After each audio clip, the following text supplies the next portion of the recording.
வணக்கம். இன்றைய நாள் 10/12/2025 புதன்கிழமை. செய்திகள் வாசிப்பவர் ரேணிகா ஜோனரஞ்சன். பேனேசியா தமிழின் பிரதான செய்திகள். முதலில் தலைப்புச் செய்திகள். கொழும்பில் இனி சட்டவிரோத கட்டுமானங்களுக்கு அனுமதி இல்லை. பிரதமர் ஹரணி. காணாமலாக்கப்பட்டோரின் உறவினர்களால் வவுனியாவில் போராட்டம் முன்னெடுக்கப்பட்டுள்ளது.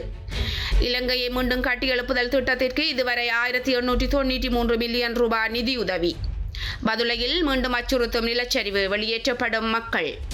டெல்லியில் பொருளாதாரத்தை உலுக்கிய இண்டிகோ விமான நெருக்கடி. சீனாவில் லஞ்ச மோசடியில் ஈடுபட்டவருக்கு மரண தண்டனை நிறைவேற்றம். தொடர்வது விரிவான செய்திகள். முதலில் தாயக செய்திகள்.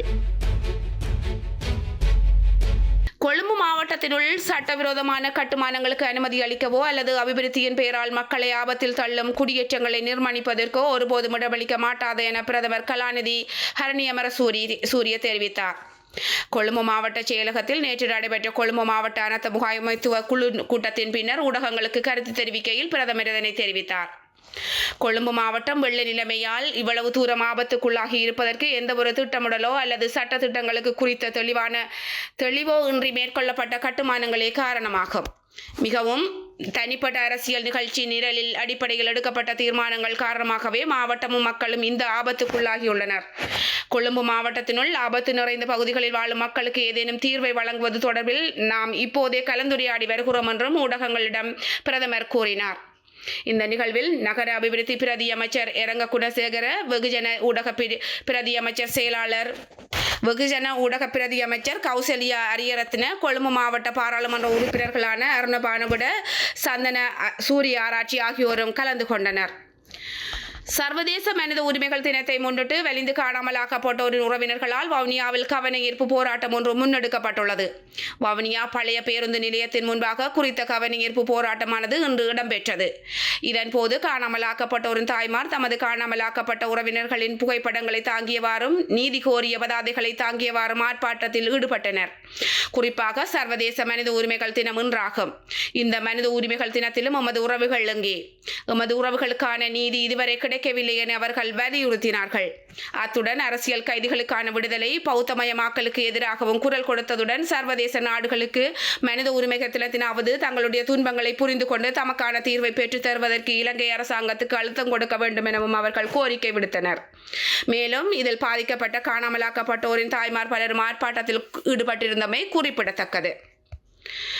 டித்வா சூறாவளியால் ஏற்பட்ட பேரழிவில் இருந்து நாட்டை மீண்டும் கட்டியெழுப்பதற்காக ஆரம்பிக்கப்பட்டுள்ள இலங்கையை மீண்டும் கட்டியெழுப்புதல் திட்டத்திற்கு உள்நாட்டிலும் வெளிநாட்டிலும் இருந்து இலங்கையர்கள் மற்றும் பல்வேறு நிறுவனங்கள் 1893 மில்லியன் ரூபாய் நிதியுதவி வழங்கியுள்ளதாக நிதி திட்டமிடலில் மற்றும் பொருளாதார அபிவிருத்தி அமைச்சின் செயலாளர் கலாநிதி கர்ஷன சூரியபர்ம தெரிவித்தார். சூறாவளியால் சேதமடைந்த வர்த்தகங்கள் மற்றும் சொத்துக்களுக்கு இழப்பீடு வழங்குவதற்கான திட்டத்தை தயாரிப்பது குறித்து இலங்கையை காப்புறுதி ஒழுங்குமுறைப்படுத்தல் ஆணைக்குழுவின் தலைமையில் அனைத்து காப்புறுதி நிறுவனங்களின் தலைவர்களின் பங்கேற்புடன் கலந்துரையாடல் ஒன்று நடைபெற்றதாகவும் நீதி அமைச்சின் செயலாளர் தெரிவித்தார்.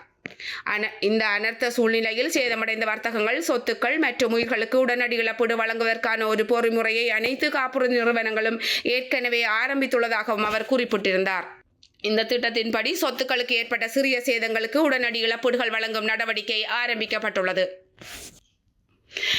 துளை மாவட்டத்தின் ரிதிமாலித்திய பிரதேச செயலக பிரிவில் உள்ள பல மலைகளில் நிலச்சரிவுகள் இன்று மீண்டும் ஏற்பட்டுள்ளதாக ரிதிமாலித்திய பிரதேச செயலாளர் DDS தக்ஷிலா குணரத்ன தெரிவித்தார்.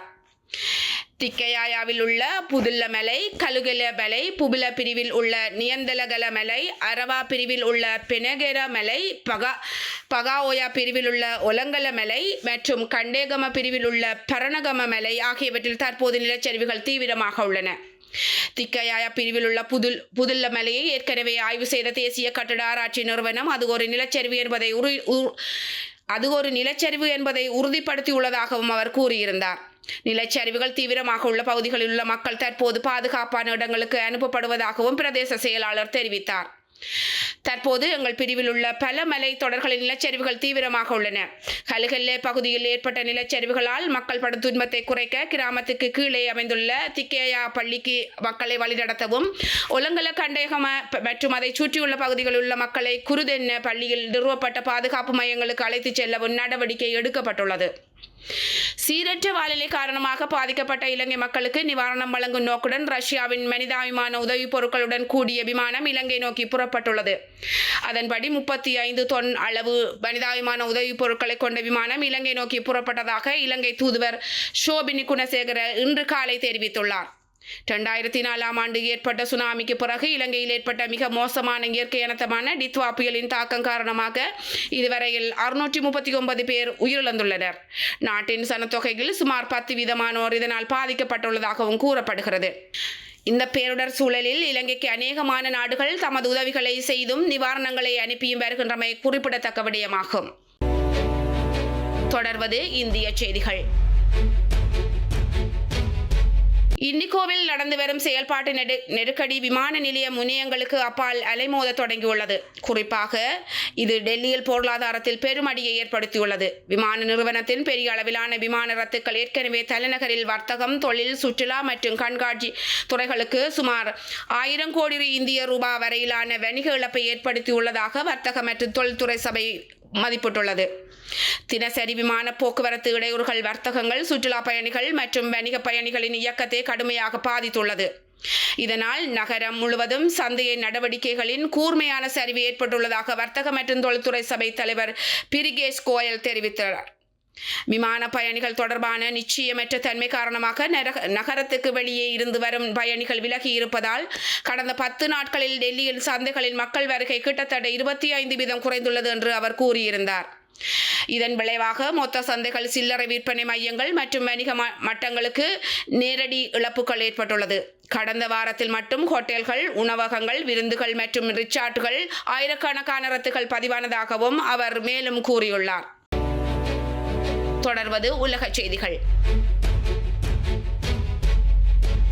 அரசாங்கத்துக்கு சொந்தமான சொத்து மேலாண்மை நிறுவனத்தின் முன்னாள் அதிகாரி லஞ்சம் பெற்றதாக குற்றம் சுமத்தப்பட்டு தொடரப்பட்ட வழக்கில் நீதிமன்றம் மரண தண்டனை விதித்திருந்த நிலையில் உயிர் போகும் வரை தூக்கிலிடப்பட்டதாக சீன அரசாங்கம் அறிவித்துள்ளது.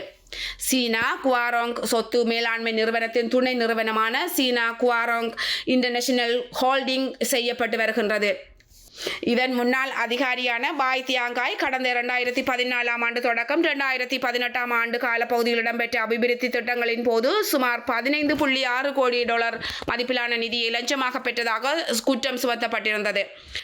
இதற்கு எதிராக தொடரப்பட்ட வழக்கில் சந்தேக நபர் குற்றவாளியாக இனங்காணப்பட்ட நிலையில் நீதிமன்றம் மரண தண்டனை விதித்து தீர்ப்பளித்திருந்தது. இந்நிலையில் நீதிமன்றத்தின் தீர்ப்புக்கு அமைய நேற்றைய தினம் சொத்து மேலாண்மை நிறுவனத்தின் முன்னாள் அதிகாரி தூக்கிலிடப்பட்டுள்ளதாக சீன அரசாங்கம் தெரிவித்துள்ளது. இந்த வழக்கில் தியாங்கியின் உள்ள நீதிமன்றம் கடந்த மே மாதம் அவருக்கு மரண தண்டனை விதித்து தீர்ப்பளித்திருந்தது. எனினும் இந்த தீர்ப்புக்கு எதிராக சந்தேக நபர் சார்பில் உயர்நீதிமன்றத்தில் மேன்முறையீடு செய்யப்பட்டிருந்தது. எனினும் உயர்நீதிமன்றமும் மரண தண்டனையை உறுதி செய்திருந்தமையும் குறிப்பிடத்தக்கது. இந்நிலையில் நேற்று காலை பாய் தியாங்காய் அவரது குடும்ப உறுப்பினர்களை கடைசியாக சந்திப்பதற்கு அனுமதி வழங்கப்பட்டிருந்ததுடன் உயிர் போகும் வரை தூக்கிலிடப்பட்டுள்ளார். இத்துடன் பானேசியா தமிழின் பிரதான செய்திகள் நிறைவு பெறுகிறது. செய்திகளை உடனுக்குடன் தெரிந்து கொள்ள பானேசியா தமிழ் நியூஸ் வலையொலியை சப்ஸ்கிரைப் செய்யுங்கள். நேரலையில் www.panesiatamil.tv என்ற இணையதளம் வாயிலாக தொலைக்காட்சியை பார்வையிடலாம். நன்றி, வணக்கம்.